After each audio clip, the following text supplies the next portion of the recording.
Welcome and thank you for joining us. You're listening to the Beyond 50 radio program. I'm Daniel Davis. Joining us on the program today is someone we've had on the show before, talking about his book 0 Point and where he first introduced, at least to me, the Hawaiian art known as Ho'oponopono. He is a certified Reiki healer, certified Qigong practitioner, certified clinical hypnotherapist, certified NLP practitioner, ordained minister, best-selling author. He's done just about anything you can think of. Joining us here on the Beyond 50 radio program today is author of the new book, The Final Secrets to Zero Limits. Joe Vitale joins us here on the Beyond 50 radio program. Joe, how are you today? Oh, I'm doing great. I'm excited to be here. How's it going there? Well, we're doing pretty good as well. You know, Ho'oponopono was one of those very unique things that as I was introduced to it and it began to sink in, I thought, you know, this is such straightforward stuff, and the clarity that it brings to somebody when they do get it is pretty amazing. Tell us how this all started. Well, I first heard a bizarre story that was so miraculous that I couldn't believe it at first. And this is what I heard about 10 years ago, that there was a therapist who helped heal an entire ward of mentally ill criminals by using some sort of Hawaiian, esoteric, spooky, mystical technique. And even though I had read about magic and miracles and met a lot of healers in my life, to be able to heal violent criminals who were being sedated or shackled every day, and to do it without actually seeing them face-to-face in a therapeutic way, but with some mystical Hawaiian thing, it just seemed preposterous. But I heard the story enough that I went searching, and back then there wasn't anything on the Internet. You couldn't find anything on Ho'oponopono or about this therapist. But I found the therapist, and I went and studied with him, and I learned that the story was true, that he obviously is real, and that I learned how to do this method myself, and then I wrote the first book, 0 Limits, which came out about 7 years ago, and that took the world by storm. That's when you heard about it, and your audience, and a whole lot of people around the world, and they began to use this very easy technique to transform their lives from the inside out. And I kept exploring, kept learning, kept advancing by practicing this method for the last 10 years, and I had so many more discoveries that I wrote this new book, which just came out this week, called At Zero. Mm-hmm. So it's been quite the journey. You know, and it was just not too long after we talked that we actually brought him on the program.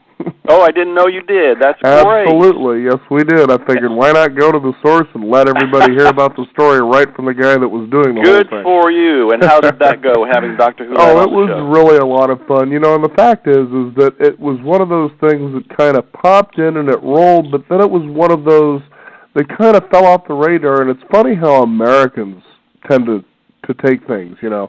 Oh, this is new, they look at it, they grab it, okay, there it is, and they let it go and they move on to the next thing rather than going as certainly as you have and taking it further and deeper to see what is the reality of this metaphysical reaction such as Ho'oponopono.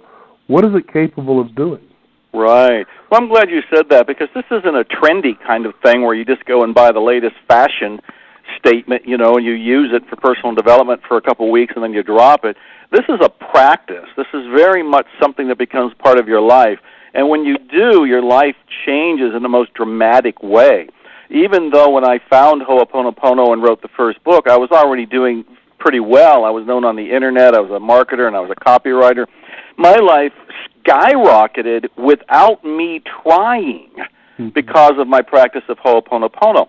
I found more inner peace. I found that the things that I wanted to attract into my life came to me almost without me doing anything. I still did the action steps, and I still went about my business, but there was an ease to it. There was a flow to it. And as I kept just saying those 4 statements within myself and to my connection to my Creator, everything in me settled down.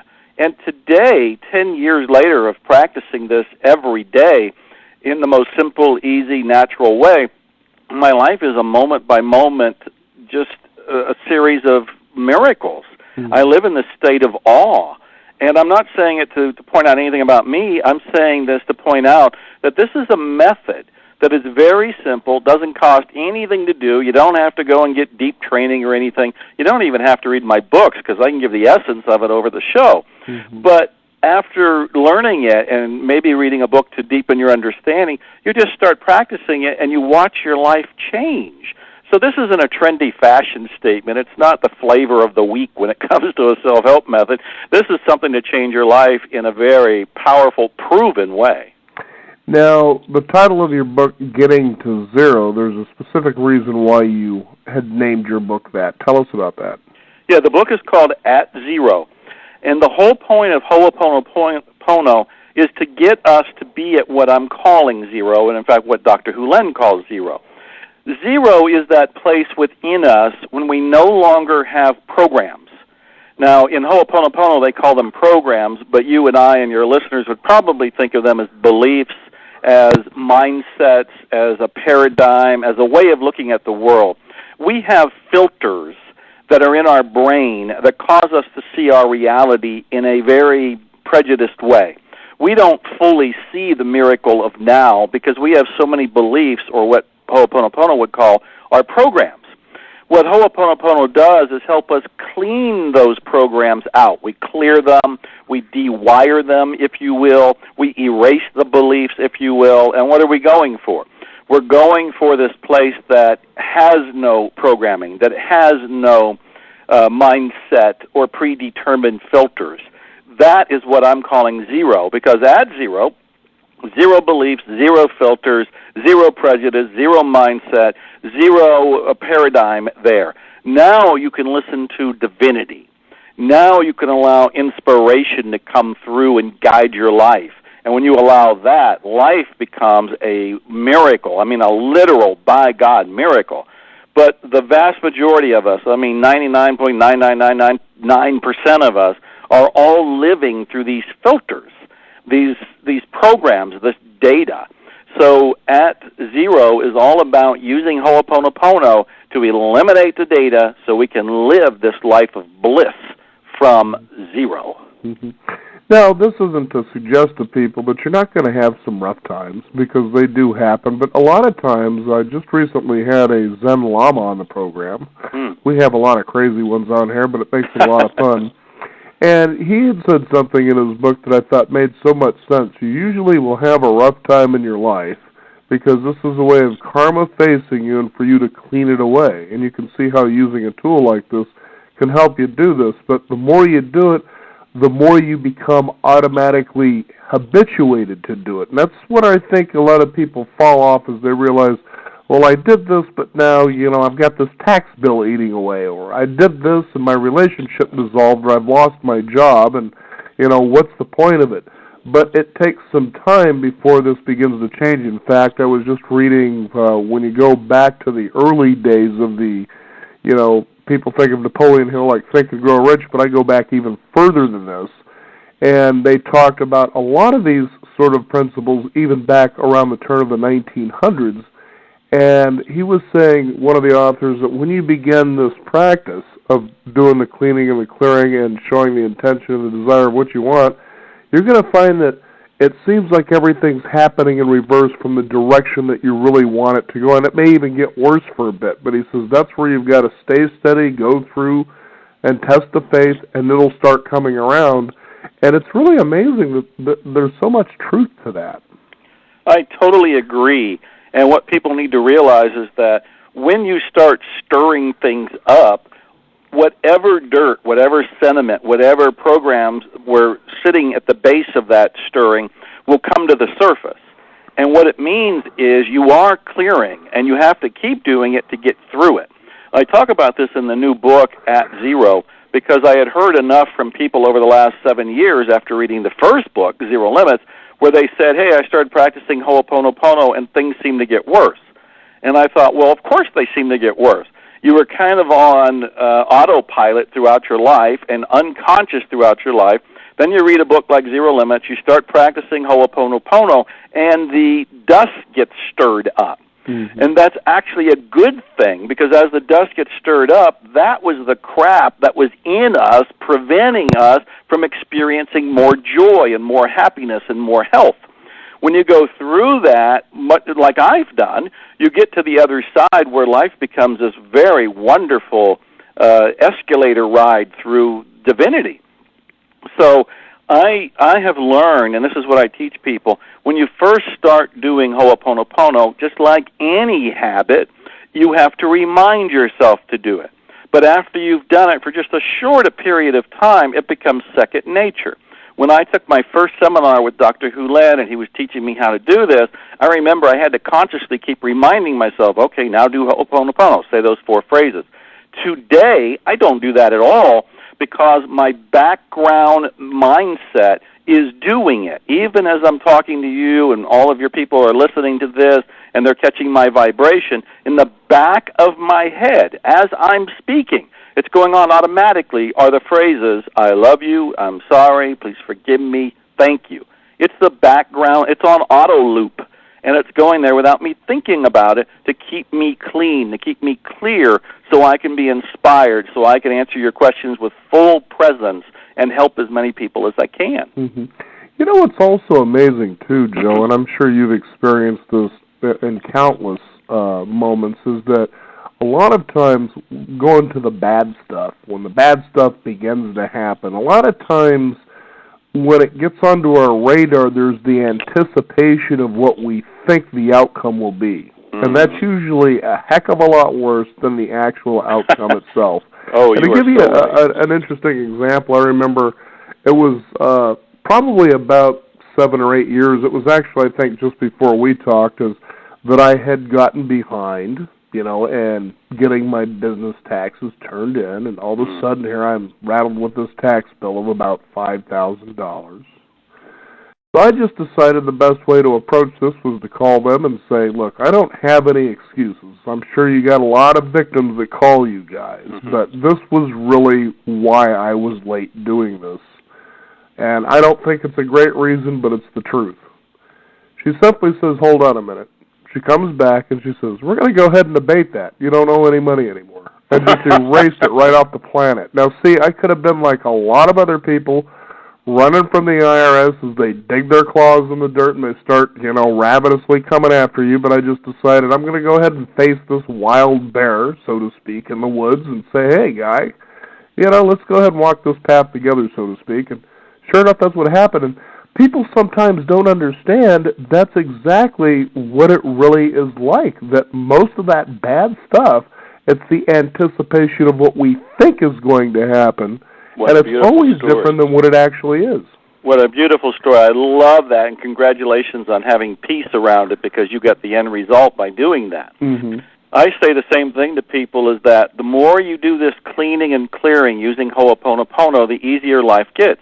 I've had people, Dr. Hulen and I did 3 seminars together, Zero Limits 1, Zero Limits 2, Zero Limits 3. And one of the people who came and stood up was a person who was an accountant. And she was always working with people who were being audited by the IRS. And she said she had a better success rate in handling them and closing cases and getting people off the hook and owing money by practicing Ho'oponopono when she went to the meetings with the IRS. So I remind people it doesn't matter what's going on in your life. It could be a money issue, a health issue, a relationship issue, something at work, something with the neighbors, family, friends, kids, puppies, I don't know. It doesn't matter what it is. Everything that you're going through is based on what Ho'oponopono calls data. That data is actually creating it in your life. When you use Ho'oponopono to delete the data, you can get rid of all the things that are challenges for you right now. So there are numerous stories in both books, actually, Zero Limits and the new one, At Zero, of people who have used Ho'oponopono for everything, to help heal an animal that they so loved and was dealing with some sort of challenge health-wise, to people with money problems, health problems, weight issues, everything that you can think of. The mind is what gets in the way. Dr. Hulen says at any moment you're either coming from inspiration or you're coming from memory. Again, almost 100% of us are coming from memory, which means we have a belief, whether we acquired it, we downloaded it, we chose it, we have a belief that's filtering reality. When we look in the moment, we don't see the miracle of now, we see the past being projected and recreated. So our mind can make things far worse than what they actually are because our mind is reliving these memories. What we want to do is come from inspiration. The way to come from inspiration is to delete the memories, clear them, and erase them, and come from that place that we're calling at 0. Mm-hmm. Now, Joe, I'm curious about Ho'oponopono, just for the listeners. What do you think, or is there a science behind why this is effective? I have my own theory. Mm-hmm. I have studied quite a bit of neuroscience, and in the new book, At Zero, I talk about neuroplasticity, and I talk about what we're learning about the brain and how powerful it is. But I don't know that I can create a case and stand behind it to defend Ho'oponopono from a neuroscience standpoint. Mm-hmm. I think Ho'oponopono is working more because it's based in unconditional love and in radical forgiveness. Those 4 statements, I love you, I'm sorry, please forgive me, and thank you, half of them have to deal with forgiveness. You know, when you're saying I love, or I'm saying please forgive me and I'm sorry, we're talking about forgiveness, and we're really talking about forgiving ourselves. The divine doesn't need to forgive us, and we don't need to forgive the divine. We need to forgive ourselves for whatever we are perceiving. There's that perception thing again. Whatever our beliefs are causing us to perceive as being an issue, a problem, a error, a sin, whatever we're calling it, that's keeping us from feeling love for ourselves needs to be removed. So at least half of those 4 statements right there is about radical forgiveness, totally forgiving ourselves. And I could probably make a scientific case that from a psychological standpoint, when you free yourself of condemning yourself of problems, you then enable yourself to have more energy in your life, more happiness in your life, more health in your life, and of course you can channel more of divinity through your life and live a life of inspiration. So that's half of it. The other half of it is I love you and thank you. Well, thank you has a whole lot to deal with love, but it also deals with gratitude. Mm-hmm. And we all know that gratitude is the single most powerful thing you can do in any moment to transform your life. I learned this a long time ago. I was homeless, I was in poverty, but I kept reading the books, and I go to the free events at Unity Church or Unitarian churches or Science of Mind, and I kept hearing about gratitude, but I was not in a spirit to be grateful for anything. And I remember picking up a pencil and looking at it and saying, okay, and I was very flippant about it. I'm going to begin by saying I'm grateful for this pencil.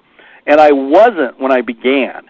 But by the time I was done thinking to myself, oh, I could write anything from a suicide note to a love poem to a song to the great American novel to a grocery list to all kind of wonderful things, I started to feel grateful. Mm-hmm. And I remember that was an opening in my soul. It made me lighten up so I can see a different reality. I was still in the same situation, but because of the gratitude, the thank you, I was able to see a new reality that gave me new opportunities that opened the door for me becoming the Joe Vitale who lives today, who gets to be on a show like this. Mm-hmm. And then I love you, the other statement. That's actually my favorite statement, because I love you returns us to this condition of unconditional love, which I think if there's any way to describe God or the essence of life or what I call divinity, it's probably unconditional love, that feeling of being accepted no matter what. All of these statements are around very powerful psychological, metaphysical, and spiritual principles. From that perspective, there's probably a science behind it. But if you back me into a corner and said, hey, Joe, what kind of neuroscience or neuroplasticity studies have been done on this, I don't have it. Mm-hmm. All I have is first-person experience of myself and then all these people who have narrated their own case studies in the first book, Zero Limits, and in this new book, At Zero.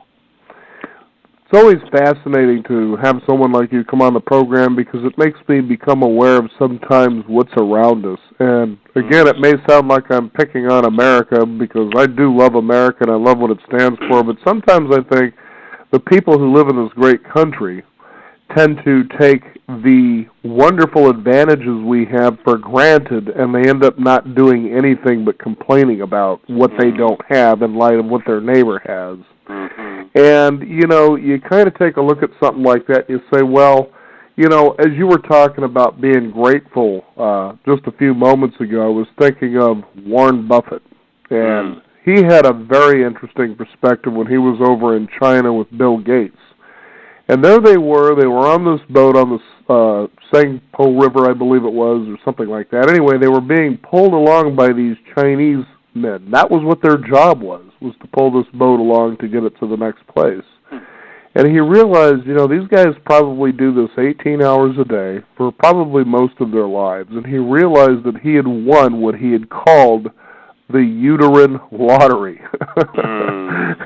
That he was born in America where he could decide how his life would turn out. And people don't understand how in these other countries it's not so easy, if not almost impossible, to have an idea, a dream, and follow it through to the end and see where it takes you as easily as you can here. That doesn't mean that there isn't work involved, but it's certainly a lot easier here. What do you say to people like that? Well, I guess there's a couple ways to look at this. One is I don't typically say anything to them, partly because from a Ho'oponopono standpoint, they look at the world as a projection of what's inside of us. Right. So if I'm sitting here and I look out and I see ungrateful people, instead of me talking to those people and saying, hey, you need to be grateful, I have to pretend I'm looking in the mirror. And then I have to look inside myself and go, am I ungrateful too?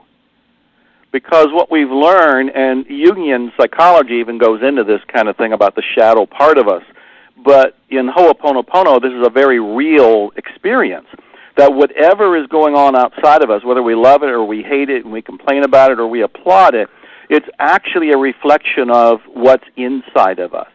Instead of changing the outer, Ho'oponopono says use that to find out what you need to change within yourself. Now, this is the very way that Dr. Hulen helped heal that entire ward of mentally ill criminals, because other therapists had gone around and tried to change those patients, and that wasn't working. That's why therapists kept quitting. And the patients had to be shackled. They had to be sedated. It was a hellish environment. I talked to the social workers, the nurses that had been there in order to write Zero Limits. And they all said that it was despicable. It was fear-based, and everybody hated being there. They bring Dr. Hulen on, and he doesn't want to meet with the patients because that's not his way of doing things, but he sees them. He sees them at lunch, he sees what's going on with them, and he looks at their files. As he's looking at their files and thinking about these people, he works on him, and that's the crux of the story here. He works on himself. He's looking at a file about Bobby, who's a murderer and has been put away in a mental hospital for the criminally insane. And instead of working on Bobby, the Bobby is a reflection of what are programs in Dr. Hulen. And he says to himself, I'm sorry, I don't know where these programs came from that helped create this character like a Bobby. Please forgive me for being unconscious to my own beliefs and my own behavior. Thank you for taking care of these issues and wiring and software and paradigm within myself. And I love you for bringing peace back to me.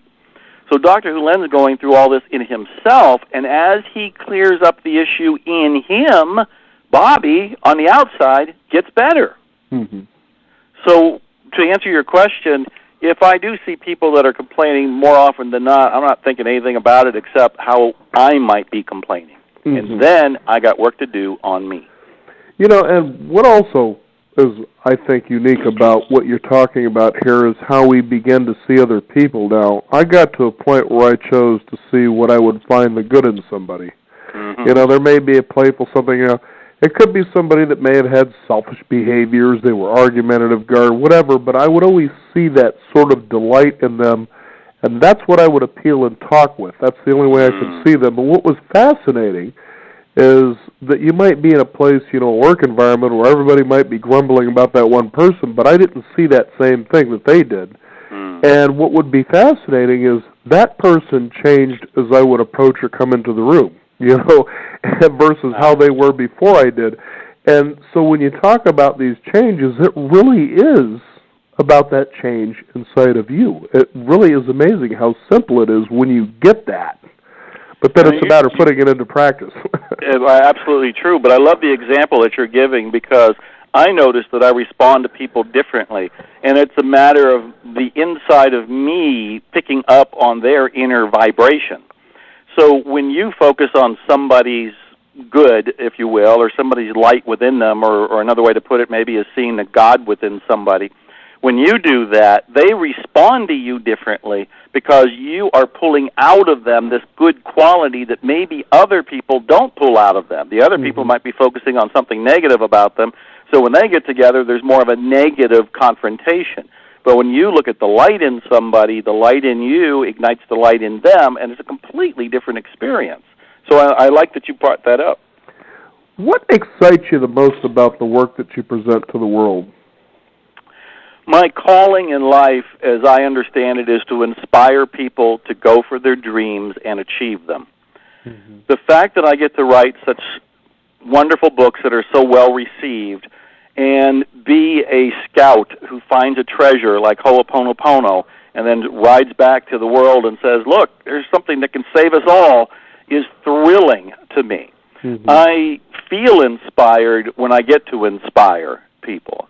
Mm-hmm. So I've written a lot of books, as you know, and I was in the movie The Secret, and there's a long list of credentials. But when I look at everything, my two books, Zero Limits and At Zero, about Ho'oponopono, are two of my proudest accomplishments because I know they reveal an inspiring story, and they teach a technique that is so simple a child can do it. And you don't have to spend any money, you don't have to go to classes, you don't have to do much of anything except remind yourself to do it. So that is exciting to me, and that thrills me, and it makes me, comforted that I'm doing something good. And what makes that funny is the fact that it is, in its simplicity, very simple to do, but we tend to think that things need to be difficult for them to be effective. Why do you think that is? That's the mind, the human mind, again, playing games and pulling our strings. Mm-hmm. Dr. Hulan, I don't know if he was this way on your show when he was on, but he can be very blunt, and he will often say, it's all bullshit. And he can be crusty like that, but he's very blunt in the sense that he's being ruthlessly honest and saying our minds are what's keeping us from divinity. Mm-hmm. Our minds are what's keeping us from simplicity. Our minds are what's keeping us from the miracle of this moment. And it's real easy to allow our mind to be this little monkey that just chases the next thing, chases the next book, chases the next guru, chases the next seminar, chases the next dazzling whatever. And we have to reel in the monkey. We have to be the zookeeper kind of and reel in the monkey until we become one with divinity, or what I call in the book, become at zero. Now, Joe, what is a website people can find out more about your work and how to get a hold of this book? I put up a website for the book specifically, so all they have to do is go to atzerobook.com, www.atzerobook.com, atzerobook.com. Very good. Joe, it was a pleasure to have you back on the program today, and best wishes to how you go out there and serve the world through inspiration to create the ripple effects to make the whole place a darn neat place to live. Thank you. Godspeed to you and all your listeners. You're doing God's work. I love it. Thank you very much, Joe. Again, Joe Vitale, you can find out more about that. You can also visit us at Beyond50Radio.com. That is the number 50, and we also have a wonderful weekly exclusive e-news update for you to sign up for as well. I'm Daniel Davis. Thank you for joining us. This is the Beyond 50 Radio program, and remember, live your day past halfway.